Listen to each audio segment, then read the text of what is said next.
Hello class 12. So welcome back to the chapter MBI Molecular Basis of Inheritance. इस video में हम packaging तो पढ़ेंगे, बट पैकेजिंग पढ़ने से पहले हम कुछ एक आधी चीजें और पढ़ते हैं। पहली चीज जो हम पढ़ रहे हैं दैट इज सेंट्रल डोग्मा।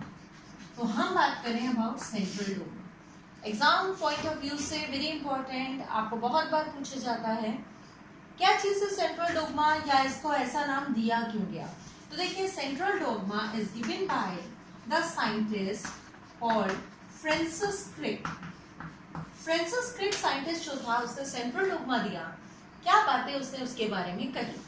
उसने कहा कि जो जेनेटिक इंफॉर्मेशन है, जेनेटिक इंफॉर्मेशन यानी कि जो एक जनरेशन से दूसरी जनरेशन में पास होगी और सारे कैरेक्टर्स को एक्सप्रेस कराएगी। तो उसने कहा जो जेनेटिक इंफॉर्मेशन है वो फ्लो करती है कैसे, फ्रॉम डीएनए। डीएनए से शुरू होगी, फिर डीएनए से आरएनए बनेगा एंड आरएनए से बनेगा प्रोटीन। सो ये थी जेनेटिक इंफॉर्मेशन के फ्लो की डायरेक्शन जो फ्रांसिस क्रिक ने कही। उसने कहा हम सभी का जेनेटिक मटेरियल डीएनए है, it will forms the RNA then the protein. इन प्रोसेसेस के नाम लिखे तो इसको कुछ ऐसे रिप्रेजेंट किया जाता है कि डीएनए से पहले डीएनए की कॉपी भी बनती है। रेप्लिकेशन यानी कि कॉपी बनती। क्योंकि आप सोचो एक सेल से दूसरा सेल बन रहा है, तो ये थोड़ी वो अपना डीएनए दे देगा और खुद खाली हो जाएगा, ऐसा तो नहीं हो सकता। सो डीएनए से डीएनए की कॉपी बनना, दिस इज रेप्लिकेशन। डीएनए से फिर बनता है आरएनए। डीएनए से आरएनए बनने का ये जो प्रोसेस है, इस प्रोसेस को कहते हैं ट्रांसक्रिप्शन। ये नाम आपको आगे एज अ हेडिंग मिलेंगे और बहुत डिटेल में हम इसको करेंगे। So replication DNA to DNA and transcription DNA to RNA. और फाइनली फिर आरएनए से, अब मैं इसको मिटा देती हूँ, तो फाइनली आरएनए से बन जाएगा आपका प्रोटीन। आरएनए से प्रोटीन बनना, इस प्रोसेस को कहते हैं ट्रांसलेशन। तो तीनों प्रोसेस के नाम देखेंगे।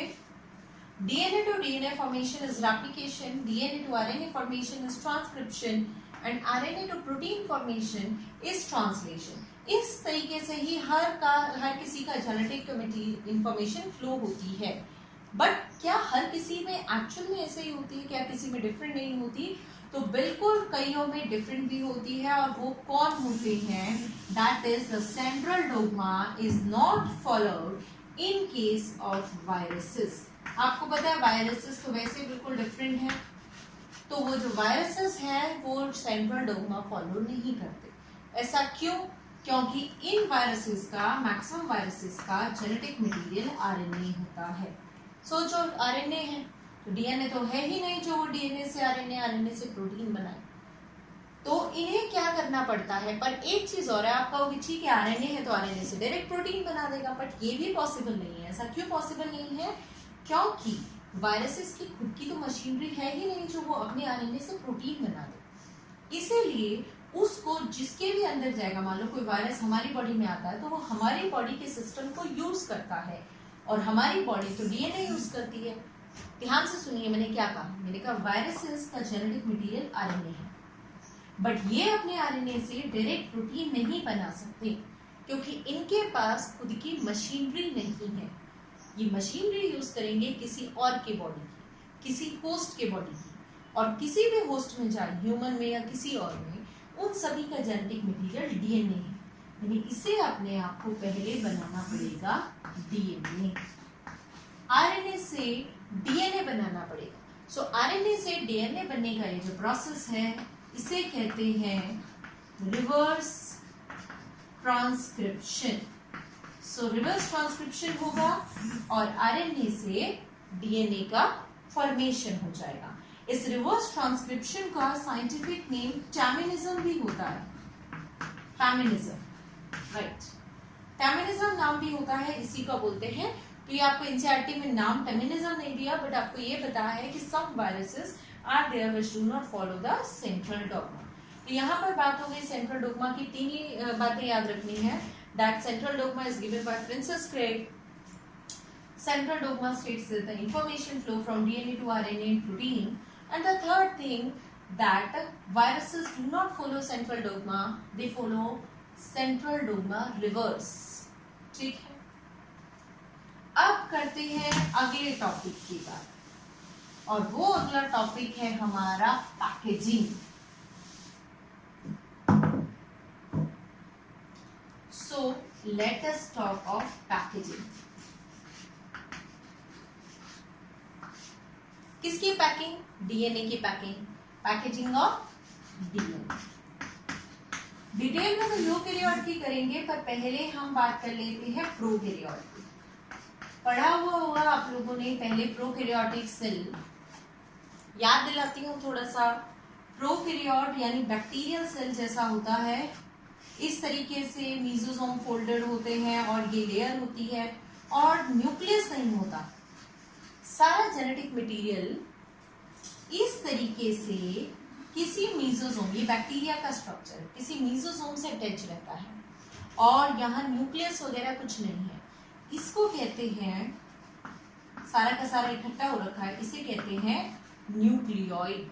तो भाई न्यूक्लियोइड बनाने के लिए डीएनए अपनी मर्जी से नहीं आ गया होगा. क्या हुआ होगा? देखो डीएनए, डीएनए पे चार्ज होता है negative. DNA is negatively charge. Negative charge DNA के साथ अटैच हुए कुछ NAPs. Now what is NAPs? NAPs यानी nucleoid associated protein.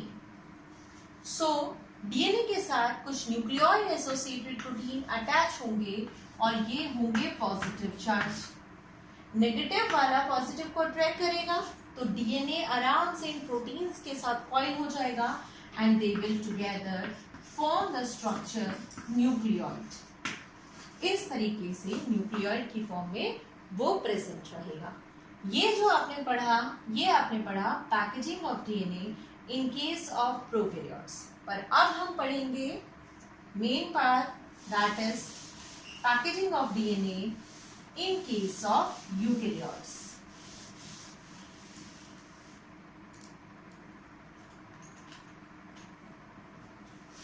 So let's move to another topic, that is packaging of DNA in eukaryotes. Eukaryote जैसे हम हैं, plant है, कोई भी जो सेल्स हैं आपको पता है मोनोरा यानी बैक्टीरिया को छोड़ के सभी आपके यूकेरियोट्स ही होते हैं. तो चलिए शुरू करते हैं.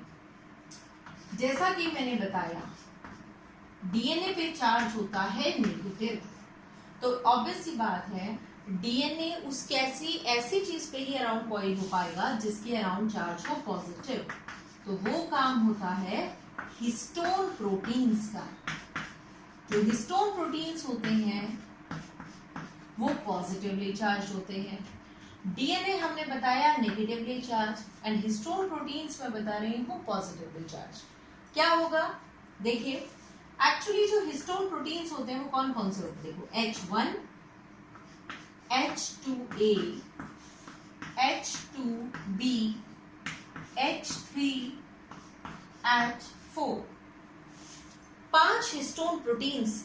ऑब्वियस सी बात है पांचों पे जो चार्ज है वो कैसा चार्ज है? आपका पॉजिटिव चार्ज है. तो पांचों पे आपका पॉजिटिव चार्ज है. क्या आगे करते हैं वो देखिए.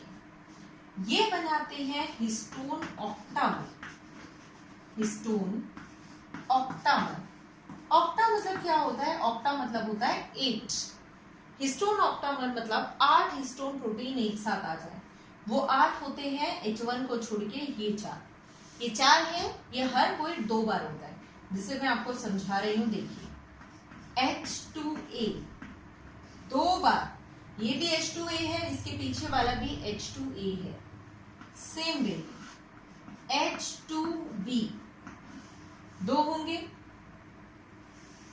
सेम वे H3 पीछे के साइड भी होगा एंड सेम वे H4 पीछे की साइड भी होगा. कुल मिला के कितने हो गए? 8 हो गए. इसको नाम दिया हिस्टोन ऑक्टामर. इस हिस्टोन ऑक्टामर को आप core of nucleosome core of nucleosome, या आप इसको न्यू बॉडी भी बोल सकते हैं। It is core of nucleosome या न्यू बॉडी, ठीक है। एनसीईआरटी में सिर्फ हिस्टोन ऑक्टोमर का नाम दिया है। और अब देखिए, अब रह गया H1। H1 काम करेगा लिंकर का। अब लिंकर क्या है वो आपको पता चलेगा। पहले ये बातें ध्यान रखिएगा आगे पढ़ने के लिए। डीएनए पे नेगेटिव चार्ज था, हिस्टोन प्रोटीन्स मिले जिन पे पॉजिटिव चार्ज है। 5 टाइप के हिस्टोन प्रोटीन्स है जिनमें से एक लिंकर का काम करता है और बाकी 4 डबल डबल आ जाते हैं और एक 8 स्ट्रक्चर के एक यूनिट बना लेते हैं, जिसको हिस्टोन ऑक्टामर या कोर ऑफ न्यूक्लियोसोम या न्यू बॉडी नाम दिया जाता है। तो अब अगला क्या पॉइंट होगा? ये तो ऑक्टामर तो हमारे पास प्रेजेंट हो गया है।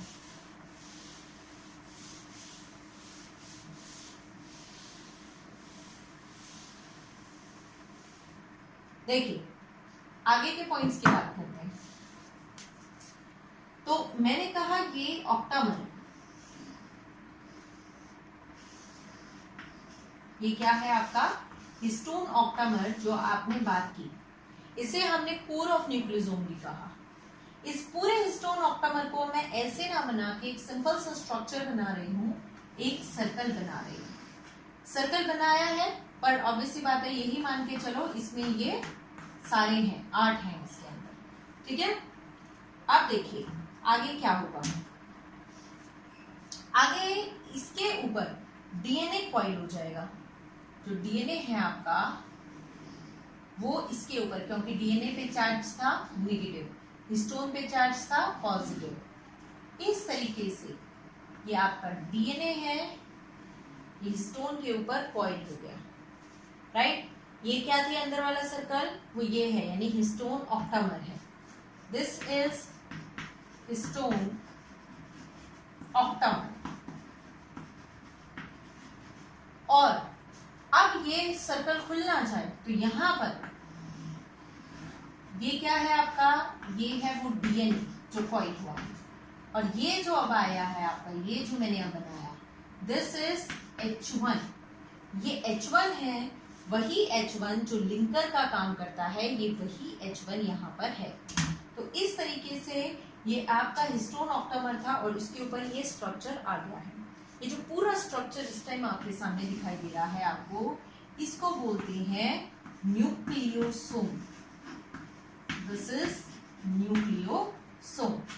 एग्जाम पॉइंट ऑफ व्यू से इंपॉर्टेंट, आपसे पूछ सकते हैं न्यूक्लियोसोम क्या होता है, तो आपको बताना है nucleosome is a structure which is formed when a negative charged DNA coil around the positive charged histone protein in which H1 act as a linker। ये complete definition होगी इसकी। अच्छा, ये जब रोटेट हो रहा है, आपको पता है पूरे के अंदर तो 6.6 × 10⁹ बेस पेयर है। एक पर कितने बेस पेयर आ जाते हैं? तो मैं यहाँ आपको बता रही हूँ, एक पर आ जाते हैं आपके 200 बेस पेयर्स। 200 बेस पेयर जो है वो एक ही न्यूक्लियोसोम पर आ जाते हैं, ठीक है। सेम वे सोचिए, एक है, फिर ये इसी तरीके से क्या होगा, दूसरा न्यूक्लियोसोम आएगा, उसका लिंकर आएगा, राइट। ये होगा, यहां पर रोटेशन होगा, ऑब्वियसली बात है इसका, यहां पर ये फिर होगा। ये एक न्यूक्लियोसोम है, ये अगला न्यूक्लियोसोम होगा। This is one nucleosome, this is another nucleosome. यहां पर ये जो पार्ट है, ये जो बीच का पार्ट है, ये वाला, इस हिस्से को, इस डीएनए को, ना वो इस न्यूक्लियोसोम का है ना वो उस न्यूक्लियोसोम का, इसको कहते हैं linker DNA. This is linker DNA. Linker DNA यानी एक न्यूक्लियोसोम से जो निकलने के बाद लिंक करेगा दूसरे एक न्यूक्लियोसोम और दूसरे न्यूक्लियोसोम के बीच में जो डीएनए आ गया एडिशनल, उसे कहा लिंकर डीएनए। और अगर मैं न्यूक्लियोसोम, मैं आपसे कह रही हूं, अगर मैं इस न्यूक्लियोसोम के साथ इस लिंकर डीएनए को भी मानूं, इस पूरे को मैं एक नाम देना चाहूं, तो इस पूरे को मैं एक नाम दे सकती हूं, दैट इज क्रोमेटोसोम। तो क्रोमेटोसोम नाम यहां दिया जा सकता है। सो आपने सीखा negative charge DNA, positive charge histone octamer पे कॉइल हुआ, H1 ने एज अ लिंकर काम किया, एडिशनल पार्ट को हमने लिंकर डीएनए कहा और न्यूक्लियोसोम और लिंकर डीएनए दोनों को मिला के हमने क्रोमेटोसोम दिया। ठीक है, अब इसी तरीके से बहुत सारे न्यूक्लियोसोम आते जाएंगे और ये एक पे तो सिर्फ 200 हुआ, हमें पूरा 6.6 इंटू 10 की पावर 9 बेस पेयर इतनों को फोल्ड करना है। तो इसका मतलब चेन कुछ ऐसे कॉइल होती ही जाएगी। ये एक से निकलेगा, same way second and same way third. इस तरीके से ये निकलते जाएगा। राइट, ये जो स्ट्रक्चर इस टाइम बना, ये न्यूक्लियोसोम के रिपीटिंग यूनिट से जो स्ट्रक्चर बना, इसे नाम देते हैं chromatin. What is chromatin? Chromatin is a structure which is formed by the repeating unit of nucleosome. और अगर हम इसको इलेक्ट्रॉन माइक्रोस्कोप से देखें, ध्यान से सुनिए, अगर हम इसको इलेक्ट्रॉन माइक्रोस्कोप से देखें तो ये ऐसा लगता है जैसा एक धागा है और उस पे मोती है बीच बीच में, यानी beads on a string arrangement chromatin का दिखाई देता है जब हम किसी इलेक्ट्रॉन माइक्रोस्कोप से देखते हैं। अब ये क्रोमेटिन ऐसे है, थोड़ी देर बाद क्या होगा? ऑब्वियस सी बात है, थोड़ी देर बाद ये और टाइट हो जाएंगे, और टाइट हो जाएंगे तो स्ट्रक्चर कुछ इस तरीके का बन जाएगा, इस तरीके से। अब मैं रफली बना रही हूं, ये और क्लोज आ गया। तो दो ये भी क्रोमेटिन है, ये भी क्रोमेटिन है, right? That is also chromatin and this one is also chromatin. इन दोनों को नाम देते हैं, ये वाला कहलाता है यूक्रोमेटिन और ये वाला कहलाता है हेट्रोक्रोमेटिन। यूक्रोमेटिन एंड हेट्रोक्रोमेटिन, क्या डिफरेंस है दोनों में? यूक्रोमेटिन देखिए, इनके अंदर लूज पैकिंग है। तो पहला पॉइंट यही हो गया इसका, इट इज लूजली पैक्ड, ये लूजली पैक्ड। ये इसके अपोजिट यहां पॉइंट क्या रहेगा आपका? इट इज डेंसली या टाइटली पैक्ड। दूसरी बात, आप सोचिए अगर मैं इसमें कलर डालूं, वॉश कर दूं, तो कलर स्पेस है, निकल जाएगा। इसमें कलर डाल दिया तो जल गया, वो निकल नहीं पाएगा क्योंकि बहुत टाइट पैकिंग है। तो इसका मतलब इसकी जो स्टेनिंग होगी वो लाइट होगी, तो ये होगा लाइट स्टेन, और ये वाला होगा डार्कली स्टेन। वो हल्का स्टेन होगा, ये ज्यादा स्टेन होगा। ट्रांसक्रिप्शनली एक्टिव की बात करते हैं। ट्रांसक्रिप्शन यानी आपको बताया था डीएनए से आरएनए। अगर डीएनए से आरएनए बनना है तो उसके लिए आपको मैं बताऊं, डीएनए को ओपन होना पड़ता है। तो ओपन डीएनए जल्दी कौन सा हो सकता है? ये वाला। तो इसीलिए इसको कहेंगे it is transcriptionally, it is transcriptionally active, जबकि ये वाला आपका हो गया ट्रांसक्रिप्शनली इनएक्टिव। इस तरीके से आपको इसमें मैंने आपको डिफरेंस करा दिया, the difference between euchromatin and heterochromatin. तो आप लोगों ने जो अब तक पढ़ा उस चीज को रिकॉल कीजिए ताकि आपको समझ आए कि डीएनए की पैकेजिंग किस तरीके से चल रही है, राइट? अब ये क्रोमेटिन बन चुका, अब क्या होगा? इसके साथ कुछ, देखिए अभी तक आपने क्या पढ़ा, उसी के साथ इसको हम कंबाइन करेंगे। हमने कहा ये है, क्या है ये? डीएनए, ठीक है। फिर हमने कहा ये आ गया, what is this? This is histone octamer. हमने कहा ये दोनों कंबाइन करके, राइट, ये बन गया लिंकर आ गया। क्या बना ये? इसे नाम दिया न्यूक्लियोसोम। फिर न्यूक्लियोसोम के साथ हमने कहा इस न्यूक्लियोसोम के साथ अगला न्यूक्लियोसोम, अगला न्यूक्लियोसोम। इस तरीके से इनकी रिपीटिंग यूनिट्स बनने लगी, राइट? इस स्ट्रक्चर को क्या कहा? यूक्रोमेटिन। फिर ये यूक्रोमेटिन टाइट पैक हो जाता है और जब ये बिल्कुल टाइट पैक हो जाएगा तो ये क्या बन जाएगा, ये कहलाएगा हेट्रोक्रोमेटिन, राइट।